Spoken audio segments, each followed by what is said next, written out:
طلعت الشيخ لا باغي يعطينا شي موعظة زوينة إن شاء الله. السلام عليكم. مرحبا. مرحبا يا شيخ، كيفك؟ السلام. الله حياك ينورك يا الله. شيخ، الله ينورك حبيبي. الله هلا، منورك. حياك الله. مرحبا الله مرحبا. ينورك حبيبي. شوف اهلا وسهلا. أهلا بك يا أخي فرحان. أنا فرحان بتواجدي معك، وأنا مش محتاج منك إلا حاجة واحدة. تفضل. أولا، اسمي إلياس مالكي من المغرب، من المملكة نعم. المغربية الشريفة التي حياك الله. قائدها الملك محمد السادس، نصره الله وأيده، وتمتد من البوغاز إلى الصحراء. ما أنا شاء الله. أنا نعم. لست متطلعا في الدين، ولكن أريدك أن تنور لي الشباب وأن تنور لي هذا الوفد. أنا عندي 10,000 في البث، وأنت ما شاء الله نور لي البتات، نور لي الشباب بمثلا كشك سهم الموت أطلق، متى يصل لا ندري. ولا ما عندكش تجد هكذا. يلا ابدأ الخطبة، أنا أجيب الموبايل اللابتوب وأجي. حياك الله. مرحبا، الله يحييك. طلعت المنبر اهلا صح. وسهلا. هرب لي التكست. المواعظ سياط القلوب. هرب لي الناس التكست. نيام غافلون، فإذا ماتوا انتبهوا، هذا شعر. فإذا انتبهوا ندموا، فإذا ندموا لا ينفع الندم. الدنيا ساعة فاجعلوها طاعة، والنفس طماعة ألزموها القناعة. تنبهوا يا رقود إلى متى ذا الجمود، فهذه الدار تفنى وما عليها يبيد. الخير فيها قليل والشر فيها عتيد، لا كثير اللي يعرف. والعمر ينقص فيها وسيئات تزيد.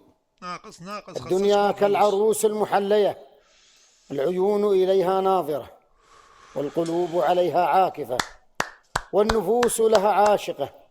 فلله كم خاطب لها قتلت، وكم صاحب لها خذلت. أحلام ليل أو كظل زائل، إن اللبيب بمثلها لا يخدع. الدنيا وشيكة الذهاب سريعة الانقلاب، حيها يموت وخيرها يفوت، عزيزها يذل وكثيرها يقل.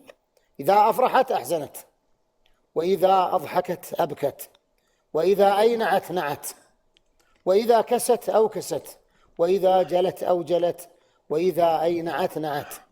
إن لله عبادا فطنا، طلقوا الدنيا وخافوا الفتنا. نظروا فيها فلما علموا أنها ليست لحي سكنا، جعلوها لجة واتخذوا صالح الأعمال فيها سفنا. قيل للإمام علي عليه السلام: عليه السلام. ما هو الواجب وما هو ما هو الواجب وما هو الأوجب، وما هو القريب وما هو الأقرب، وما هو العجيب وما هو الأعجب، وما هو الصعب وما هو الأصعب؟ قال: الواجب طاعة الله، والأوجب ترك ما حرم الله، والعجيب الدنيا، والأعجب حب الناس للدنيا، والقريب الساعة، والأقرب الموت، والصعب القبر، والأصعب الذهاب من هذه الحياة الدنيا بدون زاد. فعلى المسلم أن يحافظ أول شيء على تحقيق التوحيد الخالص لله عز وجل. وما خلقت الجن والإنس إلا ليعبدون، ما أريد منهم من رزق وما أريد أن يطعمون، إن الله هو الرزاق ذو القوة المتين. ولقد بعثنا في كل أمة رسولا أن اعبدوا الله واجتنبوا الطاغوت. ثم بعد ذلك الصلاة، فهي رأس الأمر أو هي سنام الأمر، وهي نور. إن النفوس الحزينة لا يسعدها إلا الصلاة، والأرواح التائهة لا يهديها إلا الصلاة.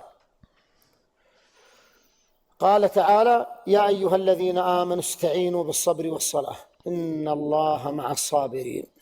وقد كان نبينا صلى الله عليه وسلم عليه الصلاة إذا والسلام. حزبه أمر قال: أرحنا بالصلاة يا بلال. فقل لبلال العزم من قلب شيق، أرحنا بها إن كنت حقا مصليا. توضأ بماء التوبة اليوم مخلصا، به ترقى أبواب الجنان الثمانية. هل تعلم أيها المسلم وأيها الشباب خصوصا أن من حافظ على الصلاة كانت له نورا وبرهانا ونجاة يوم القيامة؟ ومن لم يحافظ على الصلاة لم تكن له نور ولا برهان ولا نجاة يوم القيامة، وبعث مع فرعون وهامان وأبي بن خلف. إن الصلاة أول ما يحاسب عليه العبد يوم القيامة، كما ورد ذلك الحديث عن رسول الله صلى الله عليه وسلم عليه الصلاة والسلام. إن الصلاة آخر وصية أوصى بها رسول الله صلى الله عليه وسلم أمته وهو في سكرات الموت ينادي: الله الله في الصلاة، الصلاة الصلاة. إن الصلاة تنهى عن الفحشاء والمنكر، ترد العبد من المنكرات والشهوات والذنوب والمعاصي. الصلاة، إن الصلاة تنهى عن الفحشاء والمنكر. إن الصلاة أول صفات المفلحين. قد أفلح المؤمنون. من هم؟ الذين هم في صلاتهم خاشعون. إن الصلاة فرضت في السماء.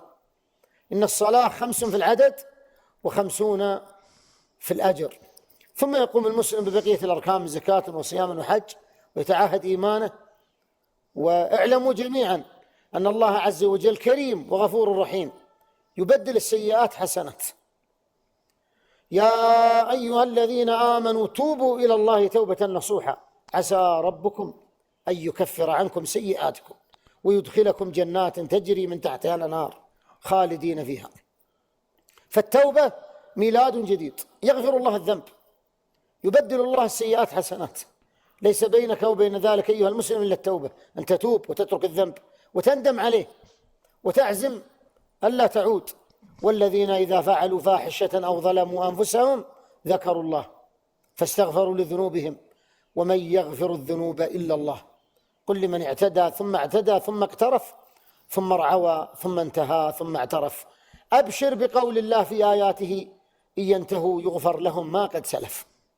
أخيرا وختاما واختصارا، تأمل هذه الآية واسمعها جيدا، وهي أرجى آية في كتاب الله. أعوذ بالله من الشيطان الرجيم. قل يا عبادي الذين أسرفوا على أنفسهم لا تقنطوا من رحمة الله إن الله يغفر الذنوب جميعا إنه هو الغفور الرحيم.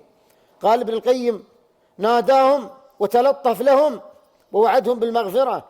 قل يا عبادي، سماهم عباد تلطفا وتقربا لهم وتوددا لهم، تودد لهم.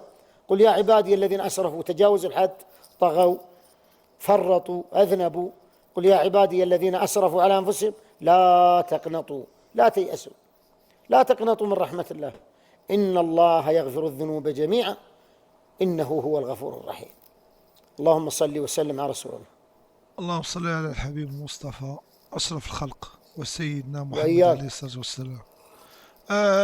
فضيلة الشيخ فرحان، حياك الله. شكرا لك. العفو.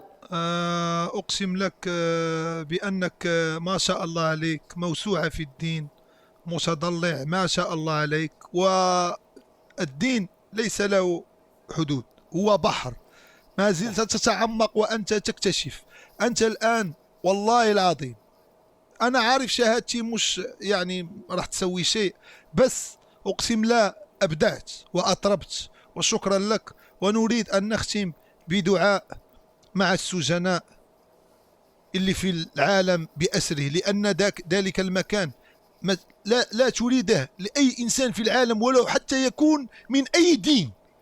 دعواتنا لهم.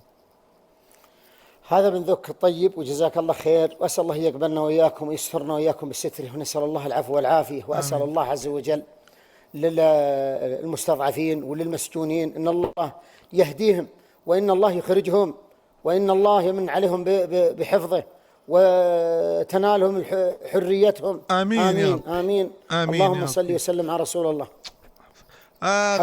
غنقصر عليك شوية آخر 20 ثانية. دعوة مع سجناء سجن سيدي موسى بمدينة الجديدة هنا بالمغرب. أسأل الله يفرج عنهم سجناء موسى رب أو يا رب غيره. أسأل الله يفرج عنهم، أسأل الله رب يفرج عنهم، يا أسأل الله رب يفرج يا عنهم. رب يا رب. اللهم آمين. آمين. شكرا يا شيخ، شكرا. يعطيك العافية وحفظك شكرا. الله. شكرا. تابعتك مرحبا أي وقت. الله يحييك. شكرا. مرحبا شكرا. مرحبا. شكرا بزاف. شكرا يا شيخ. العفو، طال شكرا. عمرك. شكرا. شكرا والله احترام كبير. شكرا. لا أنا أبغى شكرا. الله ينور.